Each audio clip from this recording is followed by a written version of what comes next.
हनुमान जयंती पर ये गलती आप भी मत करिएगा, वरना इसका कोई फल नहीं मिलता है। विचार करिएगा कि आप भी ये गलती कर रहे हैं और 99% लोग ये गलती कर लेते हैं। अगर हनुमान जी की कृपा चाहते हैं तो ऐसी भूल ना करें। और एक बात और कहनी है हमको पहले कि हनुमान जयंती उत्सव इस बार कब है, क्या 1 तारीख को है या फिर 2 तारीख को है, 1 अप्रैल या 2 अप्रैल, ऐसा संदेह सबके मन में चल रहा है, दुविधा है इसको लेकर के। लेकिन मैं आपको सटीक उत्तर दूंगा जिससे आप निर्णय तक स्वयं पहुंच जाएंगे। आइए इसको पूरा आप देखिए, कैसे पूजा करेंगे, कब पूजा करेंगे, हनुमान जी की कृपा प्राप्त होने के लिए क्या करना पड़ेगा, हनुमान जी को क्या प्रिय है, कैसे भोग लगाएं और क्या 5 चीज़ कर लेने से हनुमान जी की कृपा हो जाती है। एक नियम हनुमान जी का भक्त बनने के लिए क्या हो सकता है, बहुत सारी बातें हम करेंगे। आप इसको शांति से पूरा देखिए और फिर अच्छा लगे तो फिर दूसरों को भी बताइए। पहली बात, हनुमान जयंती जो होती है वो चैत्र शुक्ल पक्ष पूर्णिमा को होती है। अच्छा, एक प्रश्न और है, हनुमान जयंती कहें या हनुमान जन्मोत्सव कहें या हनुमत प्राकट्योत्सव कहें, इस पर भी जो है चर्चा छिड़ी हुई है। सोशल मीडिया पर जो है लोग ट्विटर पर चर्चा कर रहे हैं, फेसबुक चर्चा कर रहे हैं कि जयंती नहीं कहना चाहिए। लोगों का तर्क है कि जयंती उसकी होती प्रायः जो मरे हुए होते हैं, हनुमान जी तो अजर अमर हैं। और इस पर भी चर्चा करेंगे, हनुमान जी क्या सचमुच में अमर हैं, ये भी चर्चा करेंगे। तो पहले उनकी बात ख़त्म करते हैं।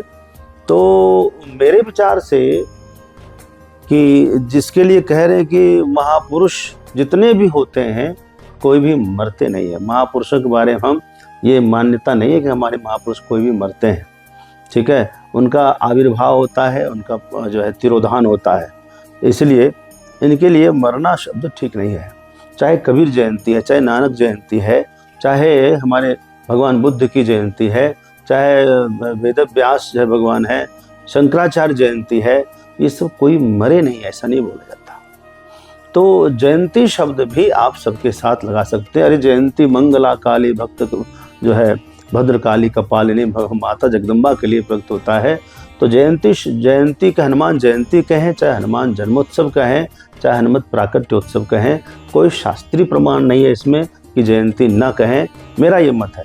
आप क्या चाहते हैं, आप कमेंट में ज़रूर लिखना इस पर कि जो है हनुमत जयंती लिखना जरूरी है या हनुमान जन्मोत्सव और या फिर हनुमत प्राकट्योत्सव, तो आप ज़रूर इस पर लिखिएगा। आगे बढ़ते हैं हम। पहली बात तो इस बार मुख्य बात जो है कि इस बार चैत्र शुक्ल की जो पूर्णिमा तिथि है उसका प्रवेश 1 अप्रैल 2026 को प्रातः 7:06 पर हो रहा है।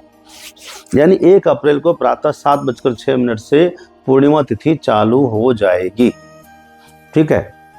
और इसका समापन 2 अप्रैल 2026 को प्रातः 7:41 लगभग 7:45 बजे से के आसपास में जो है यह पूर्णिमा तिथि समाप्त हो जाएगी।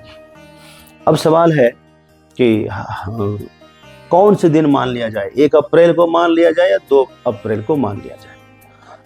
बहुत से लोग पूर्णिमा का व्रत करते हैं और पूर्णिमा के व्रत करने वाले को रात्रि में चंद्रमा को अर्घ्य देना जरूरी होता है। इसीलिए जिसको रात्रि चंद्रमा को अर्घ्य देना है तो उनको 1 अप्रैल को ही पूर्णिमा का व्रत करना चाहिए, ठीक है। और उसमें विधिवत क्या करना चाहिए इसकी हम चर्चा करेंगे अलग। तो पूर्णिमा का जिसको व्रत करना है वो तो 1 अप्रैल को ही करें, क्योंकि रात्रि में उसको पूरी रात्रि चंद्रमा मिलेगी। और जिनको हनुमान जयंती का व्रत करना है, हनुमान जयंती का उत्सव और पूजन करना है, उनको 2 अप्रैल को करना चाहिए। उसका कारण ये है क्योंकि 2 अप्रैल को सुबह 7:41 तक पूर्णिमा तिथि है, यानी 7:45 बजे तक है। तो सूर्योदय व्यापनी तिथि जो है वो पूर्णिमा है। और दरअसल में हनुमान जी का जन्मोत्सव सूर्योदय काल में ही हुआ था, इसलिए सूर्योदय व्यापनी पूर्णिमा होना आवश्यक है। तो ये 2 अप्रैल को यह प्राप्त हो रहा है। इसलिए पहली ये प्रश्न का उत्तर क्लियर करते हैं कि हनुमान जयंती का उत्सव 2 अप्रैल को मनाएं। अब सवाल है 2 अप्रैल को किस तरह मनाया जाए, है ना। क्या क्या इसी दिन जो है 2 अप्रैल को ही वैशाख महीने का प्रारंभ भी है। वैशाख महीने का बड़ा महत्व है। वैशाख महीना को स्वयं माधव मास कहा गया है। चैत्र मास को मधु मास और वैशाख मास को माधव मास कहा गया है। तो भगवान नारायण का स्वयं का महीना है, इसका भी बड़ा सुंदर है। इसके लिए अलग हम चर्चा एक अलग वीडियो बनाकर करेंगे, आप उसको भी आप सुनना जरूर, लाभ लेना। तो जो है अब जो है क्या क्या करना चाहिए इस पर, हनुमान जयंती पर क्या क्या कर सकते हैं और क्या गलती, जो मैंने शुरू में बताई थी आपको, ये गलती यदि होती है तो सब गलत हो सकता है और लोग गलती करते हैं। तो हनुमान जी को प्रसन्न करने का पहले समझिए कि क्या मंत्र है। यदि मंत्र जाप कोई करना चाहता है तो वह है ओम ह्रीम हनुमते नमः। हनुमतये नहीं, हनुमते, ओम ह्रीम हनुमते नमः। ये छोटा सा मंत्र है, यदि कोई करना चाहे तो आप इसका जाप जरूर करिए। 108 बार कर ले कम से कम, तो भी यह बड़ा सुंदर आनंद होने वाला है। हनुमान जी के जन्म के बारे में जरा थोड़ी चर्चा करते हैं। हनुमान जी का जन्म कैसे हुआ, तो पौराणिक जो है प्रमाण, वो स्कंद पुराण का प्रमाण है कि भगवान श्री राम के जन्म के पहले दशरथ जी यज्ञ कर रहे थे। श्रृंगी ऋषि आचार्य बने हुए थे, वशिष्ठ मुनि उसमें ब्रह्मा बने हुए थे। और उस समय जब यज्ञ हो रहा था तो अग्निदेव चरु लेकर आए, यानी खीर प्रसाद दिए। वो खीर प्रसाद जैसे ही दशरथ जी ने कौशल्या के हाथ में दिया और कौशल्या ने आधा भाग कैकेयी को दिया, दोनों ने एक एक भाग सुमित्रा को दिया। उसी में कौशल्या के हाथों में से थोड़ा सा भाग जो है कोई पक्षी लेकर उड़ जाता है और वो जो है माता अंजना के हाथों में गिरता है। जो अंजना साधना में रत है, तो माता अंजना के हाथों में मिलने से जो है वह देख लेते स्पष्ट, ये तो यज्ञ का चरु है, यह खीर है, तो वो प्रसाद समझकर पान कर लेती है, शिव जी का आशीर्वाद समझकर। तो अंजना को उसी से शिव स्वरूप शिव जी का रुद्रावतार ही हनुमान जी प्राप्त होते हैं। शंकर सुवन केसरी नंदन तेज प्रताप महाजगवंद आप जानते होंगे। और स्वयं जो है हनुमान जी जो है हरते भी हनुमान, है ना, भगवान का कार्य करने के लिए भगवान हर यानी महादेव ही हनुमान बने।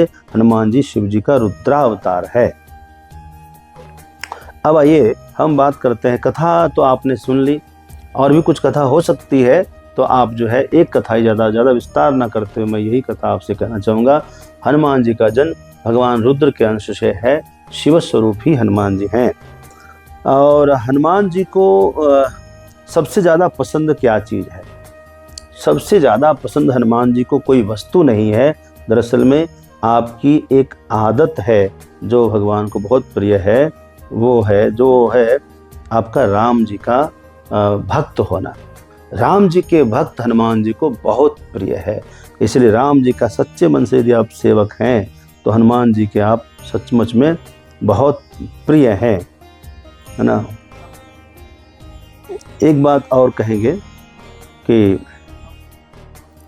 कुछ लोग हनुमान जी को सिर्फ मांगने के लिए प्रयोग करते हैं, यही सबसे बड़ी गलती जो मैं आपसे कहना चाह रहा था। सबसे बड़ी गलती है कि हनुमान जी को सिर्फ मांगने का प्रयोग स्थल मत बनाइए। सिर्फ मांगने के लिए हनुमान जी के पास जाते हैं तो आप बहुत बड़ी गलती करते हैं, हनुमान जी के प्रिय नहीं बन पाएंगे। हनुमान जी को भाव चाहिए, हनुमान जी के को भक्ति चाहिए, समर्पण चाहिए, सेवा चाहिए। राम भक्तों की सेवा करना शुरू करिए, हनुमान जी आपके आगे पीछे डोलेंगे। आप देखिएगा हनुमान जी को सबसे प्रिय जो है वह राम भक्तों की सेवा लगती है। यदि आप भी हनुमान जी के प्रिय बनना चाहते हैं तो निश्चित तौर पर राम भक्तों की सेवा, कोई राम जी का राम संकीर्तन कर रहा है, कोई रामायण पाठ कर रहा है, कोई जो है राम मंदिर में जा रहा है, चाहे कैसे भी राम जी की भक्ति कर रहा है, सेवा कर रहा है, तो उसकी सेवा, उसका सहयोग आप करिए। उसके खाने का, उसके पीने का, उसके पहनने का, उससे कुछ ज़रूरत की चीज़ें चाहिए वो दे दीजिए, तो हनुमान जी को आप बहुत प्रिय हैं। कोई हनुमान राम जी के मंदिर अयोध्या दर्शन करना सचमुच में जाना चाहता है, नकली वाला नहीं, तो आप उसको जो है किराए दे सकते हैं, उसके टिकट बना सकते हैं, कोई भी सेवा उनको दे सकते हैं। तो इस प्रकार का जो है बहुत प्रिय कार्य कर सकते हैं हनुमान जी के लिए। तो याद रखना, नियम और शुद्धता के साथ जो है हनुमान जी की पूजा करेंगे। अब आइए हनुमान जी की पूजा कैसे करेंगे, यह एक प्रश्न होता है। यदि आप हनुमान जी की पूजा करना चाहते हैं तो बहुत सरल उपाय है। इस दिन आप क्या करिए कि सिंदूर के साथ में चमेली का तेल मिलाकर हनुमान जी को लगाइए। कौन लगाएंगे? ये काम पुरुष करेंगे, महिलाएं पूजा तो करेंगी, लेकिन ये काम जो है, चोला वाला काम जो है, ये पुरुष करें तो ज़्यादा अच्छा है। तो चमेली का तेल सिंदूर में लगाकर हनुमान जी को लगाना चाहिए। आपको पता है हनुमान जी को सिंदूर उस दिन से प्रिय हो गया जिस दिन से माता जानकी एक दिन सिंदूर लगा रही थी। हनुमान जी ने पूछा कि माँ ये क्या है? कहा इससे जो है प्रभु प्रसन्न होते हैं। अच्छा, माँ चली गई तो सारा सिंदूर अपने बदन में लगा लिया। गए सभा में, भगवान खोज रहे, हनुमान कहाँ है? हनुमान जी का सरकार मैं इधर हूँ। अरे तुम हो? इतना राम जी हंसे, ठहाका मार के इतना हंसे। हनुमान जी वो सचमुच में प्रभु को प्रिय है। तब से सिंदूर हनुमान जी पर चढ़ने लगा, और कोई बात नहीं है। हनुमान जी को चमेली तेल के साथ सिंदूर लगाइए, दूसरा गुड़ चने का भोग लगाइए, और तीसरा बजरंग बाण का पाठ करिए या सुंदर कांड का पाठ इस दिन जरूर कर लीजिए। और पांचवा है राम नाम का स्मरण करना, राम नाम का कीर्तन करना मत भूलिए। यदि इतना आप करते हैं तो हनुमान जी के आप अत्यंत प्रिय हो जाएंगे। अब एक प्रश्न होता है, क्या हनुमान जी अजर अमर है? सचमुच में अजर अमर है? यस, हनुमान जी अमर हैं, क्योंकि माता जानकी जी ने उनको आशीर्वाद दिया है, अजर अमर गुण निधि सुत हो, करहु सदा रघुनायक छोहु। अजर अमर गुण निधि, हे पुत्र जाओ तुम अजर हो जाओ, अमर हो जाओ, और गुण के निधान बन जाओ। रिद्धि सिद्धि सब दे दिया माता ने, अष्ट सिद्धि नव निधि के दाता, असबर दीनी जानकी माता। तो हनुमान जी के अंदर में अष्ट सिद्धियां नौ निधियां भी है, अजर अमर है। तो वास्तव में हनुमान जी आज भी हैं, और तब तक यहाँ रहेंगे जब तक भगवान राम जी की चर्चा लोग करते रहेंगे, तब तक हनुमान जी यहाँ पर रहेंगे। और क्या प्रश्न होता है? और प्रश्न होता है कि हनुमान जी की मृत्यु की चर्चा लोग करते हैं। अरे हनुमान जी मरते नहीं, हनुमान जी तो अजर अमर हैं। ये बात आपको भी समझ लेनी चाहिए। तो इस प्रकार मैंने आपसे कहा, जो मुख्य बात थी, हनुमान जी का प्रयोग आप लोग केवल मांगने के लिए ना करेंगे। याद रखें, हनुमान जी को याद करना है। प्रभु के प्रेमी भक्त हैं, प्रभु चरित सुनवे को रसिया, राम लखन सीता मन बसिया। तो भगवान के हनुमान जी को भगवान की कथा प्रिय है। हनुमान जयंती पर आप रामायण का पाठ करिए, सुंदर कांड का पाठ करिए, हनुमान जी को बहुत अच्छा लगेगा। बहुत बहुत शुभकामनाएं।